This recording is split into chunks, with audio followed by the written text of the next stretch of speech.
ओशो ने जो नए मनुष्य की बात की है उसकी तलाश कैसे करें?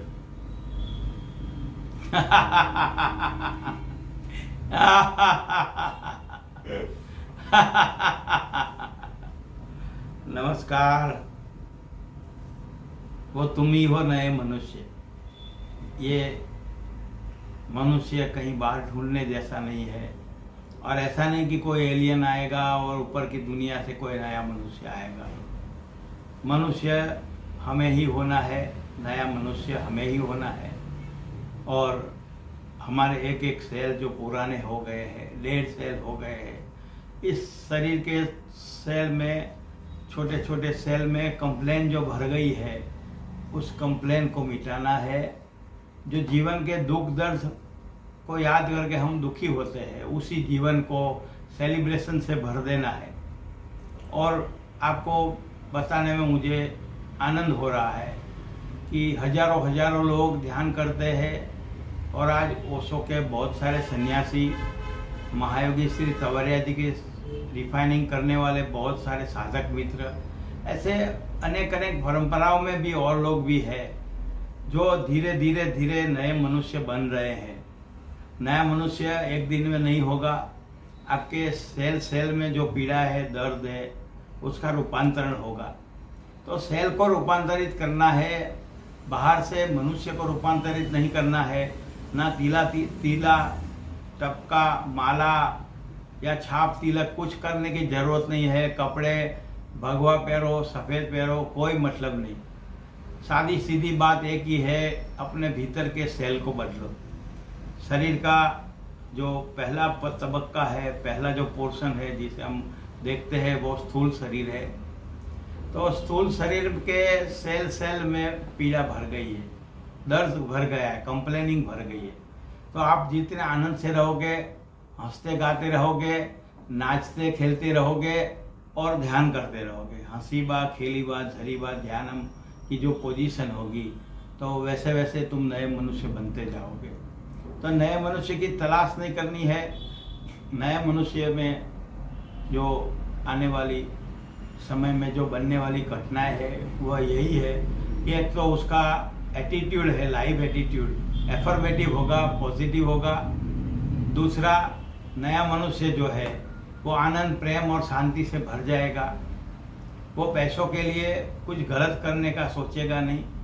वो प्रतिष्ठा के लिए उलल जुलल हरकत करके वीडियो नहीं बनाएगा, और वो अपना नाम कमाने के लिए, पैसे के लिए या अपना स्वार्थ साधने के लिए कुछ भी गलत नहीं करेगा, क्योंकि उसका सेल सेल आनंद से, शांति से भर गया होगा। तो नया मनुष्य हमें ही बनना है, हम ही है वो नए मनुष्य। ये हो सकता है देर लगे, मगर देर है मगर अंधेर नहीं है। अस्तित्व का पूरा आयोजन ऐसा है कि धीरे धीरे हजारों लोग जगते जाए। आने वाले जो 300-400 वर्ष है, 100 साल तो ऐसे बीत गए हैं, और 500 साल का ये जो पूरा एक समय का प्रवाह है, उस 500 साल में बहुत सारी चीज़ें बदलेगी, बहुत सारी नई चीज़ें आने वाली है। उसमें सबसे पहले कि हमारे जो फेफड़े कमज़ोर हो गए हैं, वो फेफड़ों को मजबूत बनाना है। हमारे सेल जो है, फेफड़े के सेल है, वो 6 से 7 हज़ार छिद्र से बने हुए हैं। तो वो सेल में कचरा भर गया है, टार भर गया है, चिंताओं का, दुखों का, पीड़ाओं का टार भर गया है। सिगरेट, बीड़ी, तंबाकू, वो सब की पीड़ाएँ या बहुत सारे भय, शंका की परिस्थितियाँ, उन सब ने उस सेल को डैमेज कर दिया है। इसलिए हमारे फेफड़े में कफ जमा रहता है, हमारे फेफड़े में पानी भरा रहता है, और हम बार बार उदास हो जाते हैं, हम बार बार नाराज हो जाते हैं, निराश हो जाते हैं, और हमारी पीन चोट जाती है उसी बात पर कि बार बार उसी बात पे, उसी दुख पे, उसी दर्द पे हम आ जाते हैं।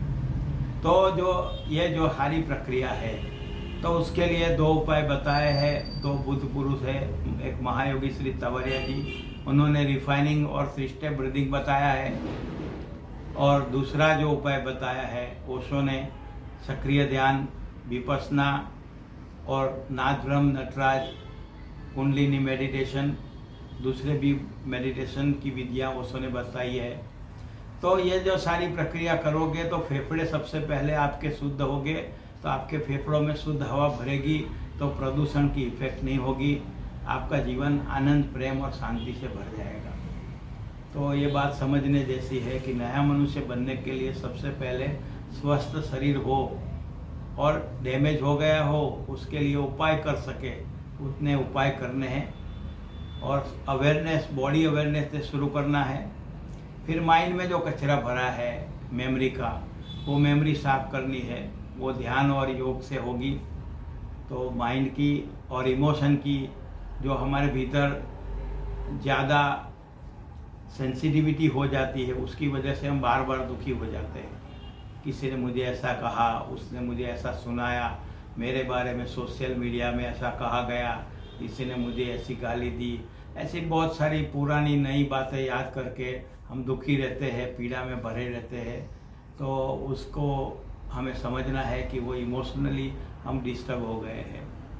और ये जब सब क्लियर होगा, शरीर शुद्धि होगी, मन शुद्धि होगी, भाव शुद्धि होगी, ये सब क्लियर होगा, उसके बाद हमारे भीतर आध्यात्मिक स्थिति बनेगी। और ये आध्यात्मिक स्थिति एकदम एक दिन में, 2 दिन में ऐसे नहीं बनेगी, धीरे धीरे सतत निरंतर प्रयास करने होंगे, और उसी प्रयास से आपके जीवन में आनंद फैलेगा, शांति फैलेगी और आप नए मनुष्य बनोगे।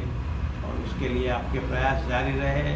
मेरी शुभेच्छा आपके साथ है, और आपके प्रयासों में जहाँ भी दिक्कत है आप संपर्क कर सकते हैं।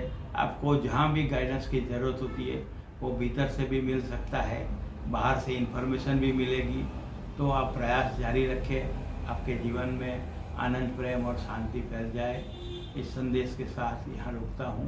नमस्कार, धन्यवाद।